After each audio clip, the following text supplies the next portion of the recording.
So you've got your first business trip coming up. Maybe your boss just walked into your office and say, hey, can you go to Omaha next month? And you're like, sure, boss, I'd love to go to Omaha. But you've never traveled for work before, and maybe you've gone on vacations, maybe you haven't done much traveling at all, but there are a few things that are a little different about business travel. Stick around, we're gonna talk about it.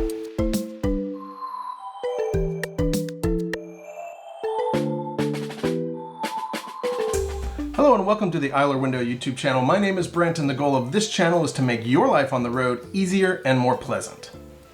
Business travel is great. I've been doing it for over 15 years, but there are some things that are distinctly different for business travel than you'll see for vacation or personal travel.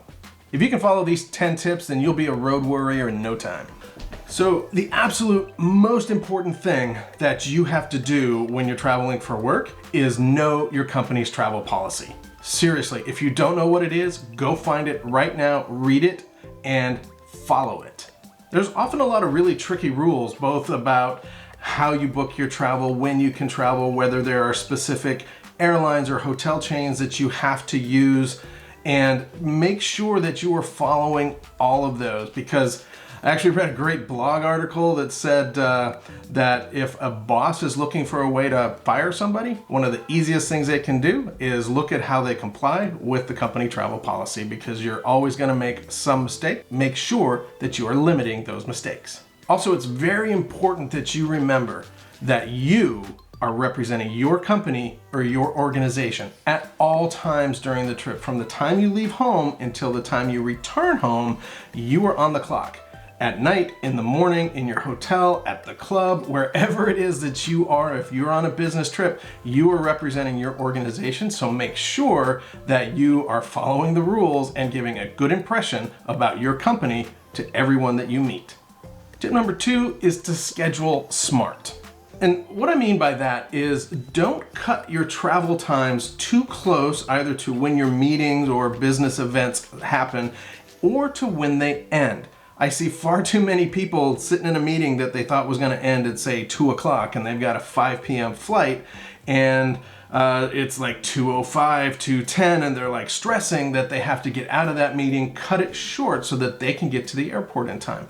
Make sure you leave yourself plenty of time on both ends of your trip. If that means coming in, the night before your meetings start, particularly if they're early in the morning, or if it means maybe staying an extra night, even if you don't want to, so that you can give your clients, your customers, or anybody that you're meeting with your full undivided attention. Remember, you're there for a work purpose and you don't want to compromise that because of your travel schedule that you booked without giving yourself enough time. Also, if you're traveling with colleagues, coworkers, or anybody else, or clients, what have you, try to coordinate as best you can your travel schedules and your travel details. If you're coming from the same location like myself and Randall that I travel with all the time, we try to fly out of the same airport on the same flights. That just makes it a whole lot easier on us. If you can't do that, maybe you're coming from different cities or different locations, then try to coordinate your arrival and departure times as close as possible so that you can save your company money, save yourself some headaches, and don't have to be hunting for each other at your destination, or even like leaving meetings at different times in order to get to your respective homes. Tip number 3 is to register for every rewards program that you can. Most people tend to think just of the airline, but remember, you've got airline points, you've got hotel points, there are Amtrak points, there are car rental points, Avis, Hertz, you name it. They've all got a rewards program, and even if you don't think that you're going to be traveling every month, every week, or all the time, register for those now because they do build up. Most of them transfer over from year to year, so you've got plenty of opportunity to build those miles, those rewards, and those points for yourself. If you have time, and this may not always be the case, because if your boss walks in and needs you to be in Omaha tomorrow, you don't have time to do this. But if you do have time, then I highly recommend that at a minimum, you sign up for and get TSA PreCheck. TSA PreCheck is huge. It has saved my travel sanity on more than one occasion. It allows you to leave your shoes on, leave your belt on, leave your jacket on. You don't have to get completely undressed. You don't have to take all the stuff out of your bag when you're going through security, and that can dramatically reduce the amount of time that you have to spend at the airport and making it through security. But if you do fly out of an airport that has a lot of business travelers, so almost all of the airports on the East Coast, Chicago, O'Hare, LAX, and a number of others that have a lot of people that are already pre-checked passengers, then I would consider Clear. It is a little bit of an expense, but it has literally just as much as pre-check has really helped me catch flights several times. It takes you right through pre-check. You just use your fingerprints or a retinal scan and it zaps you right through. It's totally worth it if you're gonna be flying, I would say, at least once a month. If you're not flying that often, then Clear probably not worth the money. But if you're flying regularly, 100% recommend getting Clear. Tip number 5 is to pack smart and as light as you possibly can.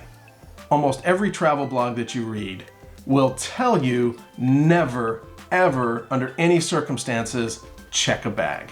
Now, I'm not that extreme. Honestly, I check a bag about a third of the time when I'm traveling for work. When I'm traveling for vacation, I almost always check a bag. And with over 1,500 flights, I've never lost a bag. I've only had one bag damaged, and that's over a long travel career.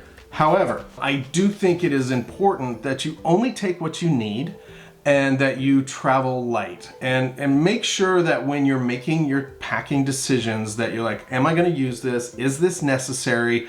How is this going to help me wherever I'm going? Keep in mind that if you're traveling for work, you might need to take a suit, you might need to take nice dress shoes, and so there's a lot of things that you might need to take that you won't need to take if you're just going to a resort and you're going to be in a bathing suit for a week.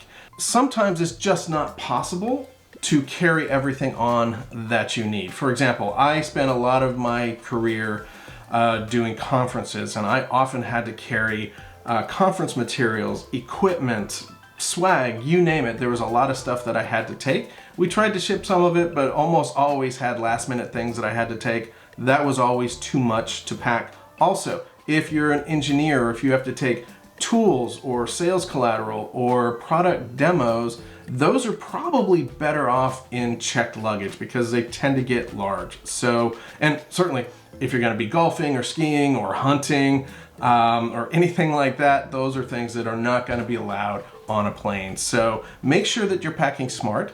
Pack as light as you possibly can. Carry on if you can, but don't feel like you're not a real business traveler if you have to check a bag. It's totally okay, just do it smart. Tip number 6, please don't overthink travel gear and travel clothes. There are so many gadgets out there, from inflatable travel pillows to hoodies that have pillows inside of them to all kinds of weird things that you will honestly never use. There are a couple of things that I absolutely recommend. Chargers and power adapters, you must have those, but you probably already know that. I like to travel with a cellular Wi-Fi puck so that if the internet is sketchy at a coffee shop or an airport or a hotel, I know that I can always get online. And the same thing goes for travel clothes. Yes, you want to make sure you have clothes that are less likely to wrinkle and that will stand up to the rigors of travel and are easy to clean, but you don't need to wear safari pants and a photographer's vest to get through security if you're flying from Boston to Omaha. You just don't need that. And I think you'll find that if you do invest in those, that after one trip, they're gonna sit in your drawer if you even feel like bringing them home. You might just stay at the hotel. All right, the next piece of advice, if at all possible, use your own credit card.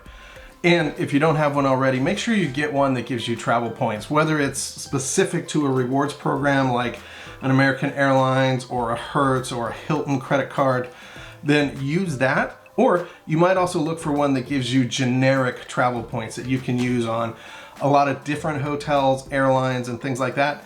But if at all possible, use your own card, because if you're using the company card, then they get the points. They get that benefit for it. However, if they give you a company credit card and tell you you have to use it, well, just like in tip number 1, follow that policy.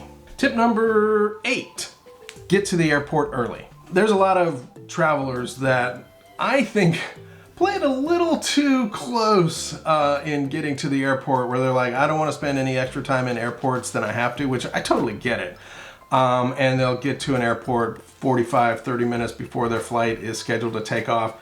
I personally don't like doing that. However, If this is your first trip, particularly if you're flying out of an airport that you don't really know your way around, or if it's a big airport, LAX, Chicago, JFK, any of those really big, really busy airports, then get there early so that you know that you have time to get your stuff situated, make it through security, find your gate. You can always grab lunch, breakfast, cup of coffee, whatever you need to do, and you can work, you can relax, or you can just explore the airport. Honestly, I kind of like exploring airports.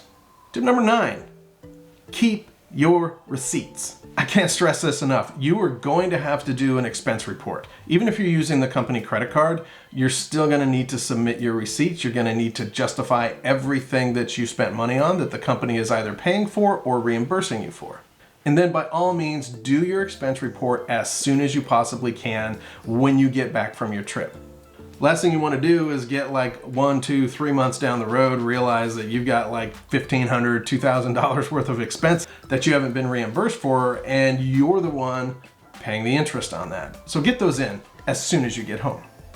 My last tip, number 10, is to research your destination and if possible, get out and enjoy yourself. Every place that I've been to in my 15 years of travel has something that's interesting, something unexpected, and something fun to do. It might just be that I only have an hour or two in the evening, or maybe I've got a break in the middle of the day and I have an opportunity to get out and see something or do something, but I try really hard to get out and find out what's unique. If it's Omaha, there's lots of cool restaurants, there's lots of great places to go, and there's lots of cool things to see. I've been from New York City to the Federated States of Micronesia in the middle of the Western Pacific Ocean, and in every one of those places between, I found something cool, something worthwhile. So get out and enjoy yourself. Remember, you are there for work, so that's your first focus. That's the primary thing you have to be focused on, is that you're there for work. But take some time for yourself and get out. Find a great restaurant, find a theater, find a play, maybe go to a baseball game or a basketball game or something like that. Whatever you're interested in, find that at your location, and you will enjoy your travel so much more. And if you can follow these 10 tips, you are absolutely gonna crush that first business trip. Whether it's sales, consulting, or otherwise, you are gonna have a good time, you're gonna be safe, and you are going to be successful at whatever your company is asking you to do on the road. If this video was helpful to you, why don't you go ahead and give us a like, share it with your business colleagues, and don't forget to subscribe to the channel so that you don't miss any of my new videos. Thank you so much for watching, and until next time, travel safe, and I'll see you soon. Hey, I want to give a really big shout out to my friends over at seaboardinggroup.com.